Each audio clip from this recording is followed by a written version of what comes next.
Bible truth, line by line, in context, 5-minute lessons. Let's go. Welcome to Bible Bites. All right, guys, the 5-minute lesson starts now.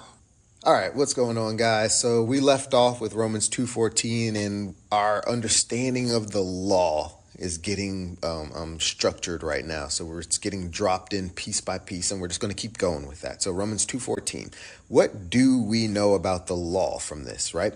Well, Gentiles are capable of following parts of the law without ever receiving it, right? By nature, by our nature, we do these things. And this makes them, Gentiles, a law unto themselves.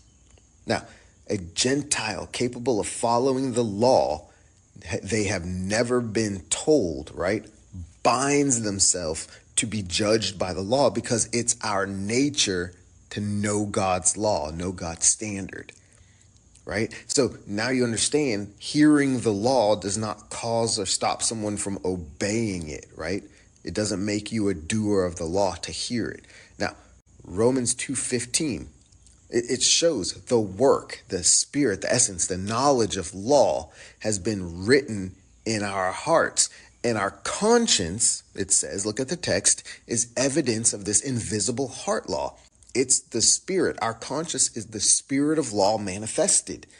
And the conscious law, is manifested, right? It's revealed by our thoughts and minds when we accuse or excuse each other of following or breaking this heart-known law, right? Which is why Romans 2:1-3 warned us that judging another while also in sin will condemn the person who's judging, because our conscience is a witness to our own law-abiding patterns and knows we break the law, and it's warning us, right? Which is why Romans 1:32 says we know the judgment of God, but Romans 1:28 shows us we don't like to keep the knowledge of God in our head so we can continue doing those inconvenient acts. Are you seeing why it's so important to stay in context? Because you miss all this progression, this linkage, this knowledge of what God has really done for us when you take out and break the scripture up into little bitty pieces, into verses of the day. You miss the deep knowledge that he's given us for free. It's amazing, right? Let's keep going. 2:16. There will be a day when God, through Christ, will judge the secrets of men, right? Now, go back to Romans 2:4. It's revealed God is holding back his judgment, forbearance, right? And Romans 2:5 reveals the appointed day for his judgment will be a day of wrath and revelation of righteous judgment. And we went through what both of those things mean in our previous videos, right? Righteous judgment and day of wrath. But here we learn the gospel of God, which is the gospel of Christ about Christ, tells of this day of judgment. A day where our secrets, a secret sin, right, will be exposed, and our judgment of others will be used against our own sin. You see, it's so bad, I think, that the church doesn't teach this stuff, right? This is warnings for Christians. This is warnings for us. This is what we should know. Anyway, I'm not going to rant. This is a Bible lesson. Let's go. Romans 2:17. Paul now addresses the Jews. Okay? Notice, Paul begins with a strange behold, right? To behold is to perceive something with greater attention. Now, what does Paul want the Jewish people of the Roman church to notice so badly? Thou art called a Jew. This is important.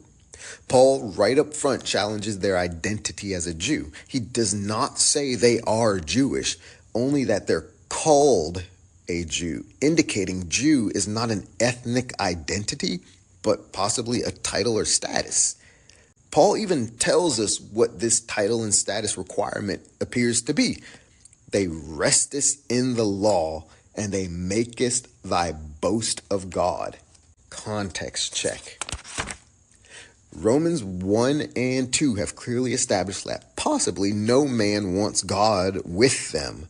Why Christ's salvation, right? This is why Christ's salvation is for Jew and Gentile, which means the law, when used by men, is used to accuse others' sin while excusing our own, which condemns the accuser, not the accused.